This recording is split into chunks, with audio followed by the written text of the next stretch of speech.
E que as palavras do Santo Evangelho perdoem os nossos pecados e nos conduzam à vida eterna. Amém. Eis-nos aqui então para celebrarmos juntos na conclusão de mais um ano litúrgico, né?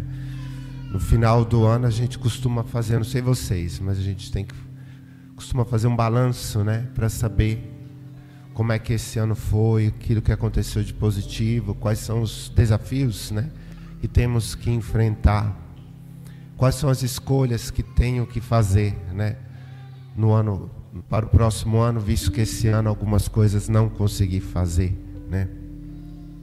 Então a conclusão de um ano é sempre um ano para fazer um balanço. E para nós cristãos, a conclusão de um ano litúrgico é um convite a fazer um balanço no nosso relacionamento com Jesus, né? Fazemos a análise para saber quanto eu cresci no relacionamento com Deus no decorrer desse ano. Se eu cresci, se eu me entreguei, né? Porque Ele se entrega sempre, né? Ele vive sempre entregue por amor a cada um de nós. Mas o quanto eu respondi a esse grande amor que Ele derramou na cruz por mim. Então fica sempre essa pergunta. Mas a pergunta de hoje diz: Jesus, no final desse ano litúrgico, tornou-se realmente o Rei e Senhor da minha vida, o Rei e Senhor do meu coração e da minha família, o Rei e Senhor das minhas atitudes? E o Evangelho de hoje nos coloca diante disso, né? Nos convida a dar uma resposta concreta a essa pergunta. E é uma resposta pessoal. Não posso copiar do vizinho, não posso copiar do meu esposo ou da minha esposa. Logo que eu cheguei aqui, eu não sei se ainda está escrito no cartaz, tinha uma frase bonita escrita. Será que dá para colocar de novo?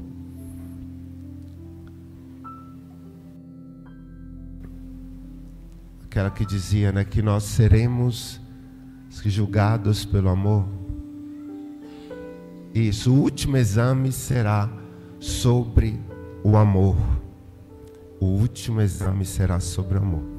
É sobre isso que nós seremos julgados, né? E esse Evangelho nos diz uma coisa muito importante: que tudo aquilo que a gente faz tem um sentido, não cai no vazio, né? Toda escolha que nós fazemos, né, se é feita em Deus, vai encontrar, né, a sua razão em Deus, vai encontrar o seu fundamento em Deus. Então toda a nossa vida, toda a nossa história tende a Deus, para que Ele seja realmente o Senhor da minha vida, da minha história. E dentro dessa história o Senhor me pede algumas coisas. E me pede coisas,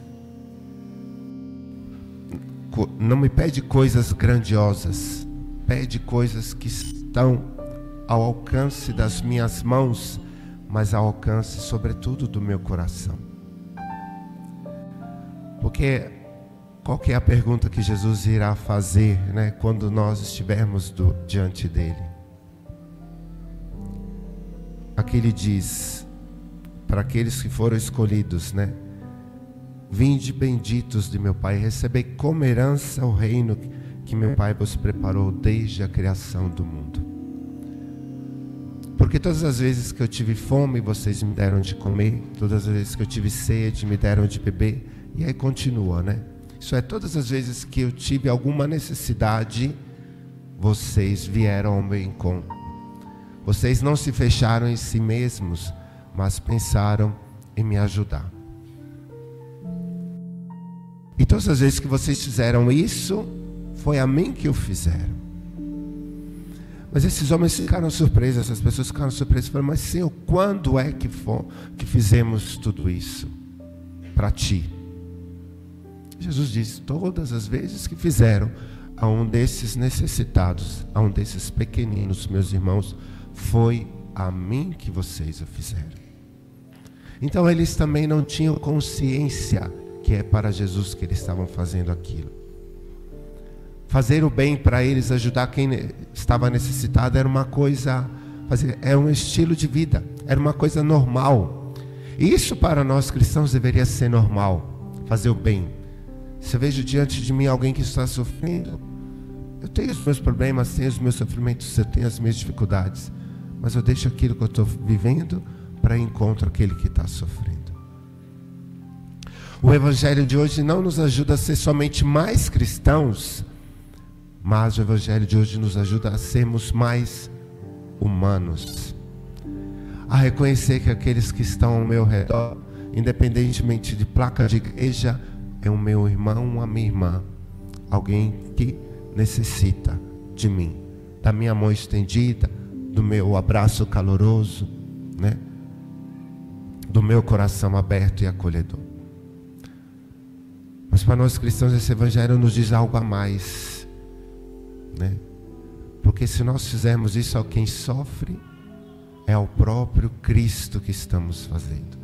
Como isso mudaria as nossas vidas? Como isso mudaria as nossas atitudes?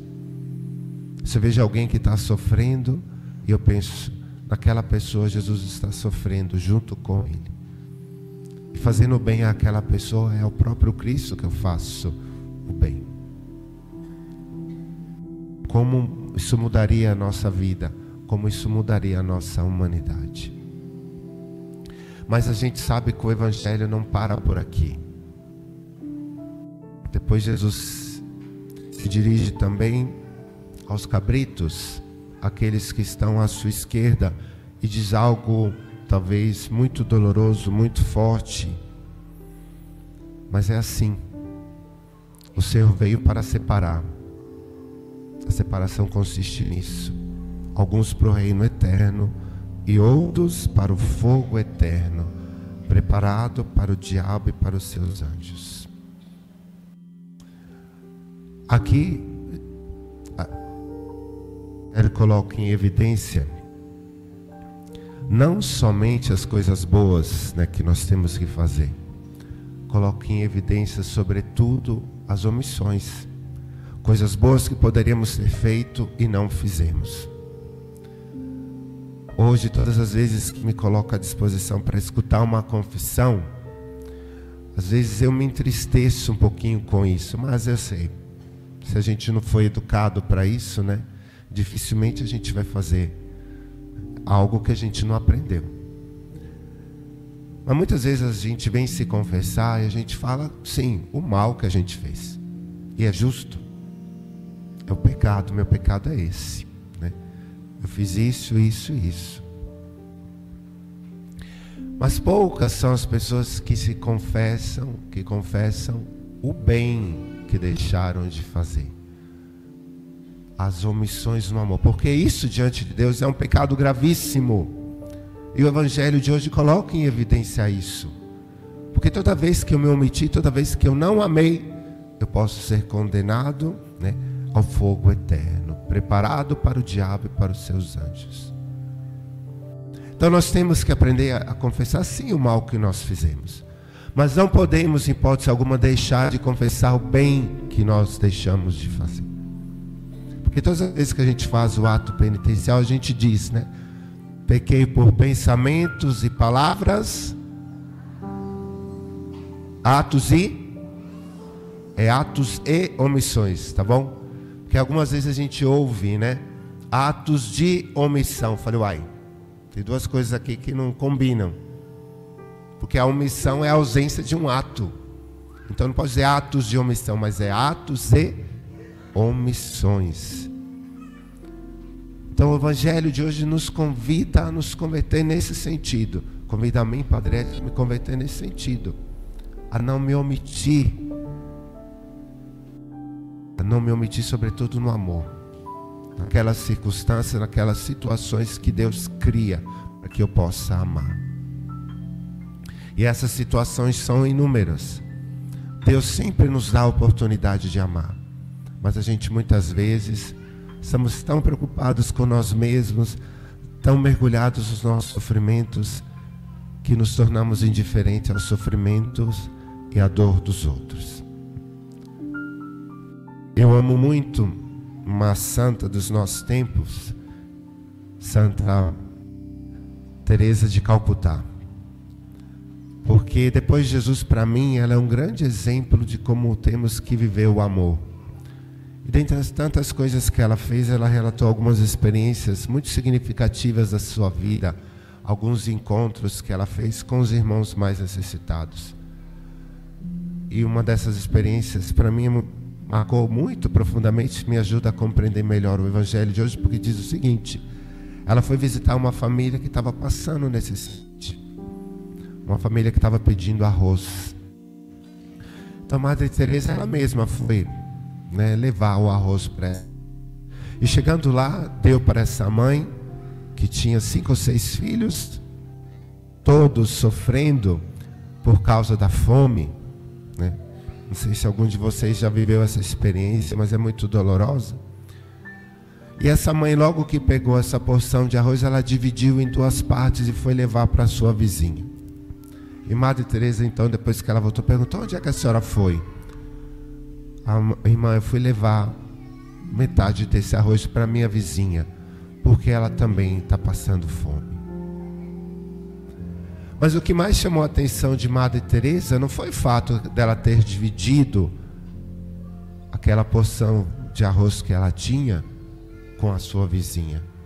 Porque nesse sentido, a gente já ouviu falar, quem menos tem é aquele que mais dá. Os mais pobres são os mais generosos. Porque ele sabe aquilo que o meu vizinho, aquilo que o meu amigo, o meu irmão está vivendo. Então eu partilho, condivido, a mesma dor daquele meu irmão. Então é mais fácil para mim partilhar quando eu tenho, quando eu não tenho nada ou quando eu tenho pouco. Mas o que mais chamou a atenção de Madre Teresa foi o fato que aquela senhora sabia que aquela sua vizinha estava passando fome. Isso é, sabia do sofrimento da sua vizinha. Porque geralmente quando a gente está sofrendo, a gente não consegue pensar no outro. A gente só pensa em nós mesmos. Mas aquela atitude, a atitude daquela senhora foi motivo de conversão para Madre Teresa e foi motivo de conversão também para mim. Porque por maior que seja o meu problema, tem pessoas que têm problemas muito maiores do que o meu. Então peçamos ao Senhor que possa abrir os nossos olhos e que os nossos problemas não nos tornem capazes de ver os problemas dos outros. Que os nossos problemas não se tornem desculpas para não poder ajudar o outro. Que os nossos problemas não se tornem motivos para nos tornarmos indiferentes uns com os outros. Porque no final das contas, meus irmãos, nós seremos julgados, sim, pelo amor que nós temos, e seremos condenados por todo e qualquer tipo de indiferença que nós vivemos. Porque toda vez que eu fui indiferente a quem tem fome, a quem tem sede, a quem está preso, ou a quem está nu, é ao próprio Cristo que eu fui indiferente. Peçamos ao Senhor esse dom, essa graça, através da intercessão de Madre Teresa e através também da intercessão de Maria. Mas uma coisa eu gostaria de dizer para os pais, e padrinhos que estão aqui hoje, e que daqui a pouco irão batizar os próprios filhos e afilhados, que vocês possam ensinar aos vossos filhos e afilhados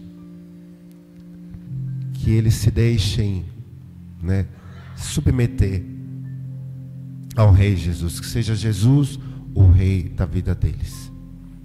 Mas isso eles só vão aprender se vocês, pais e padrinhos, permitirem que Jesus seja o Rei e Senhor da vida de vocês. Tá bom?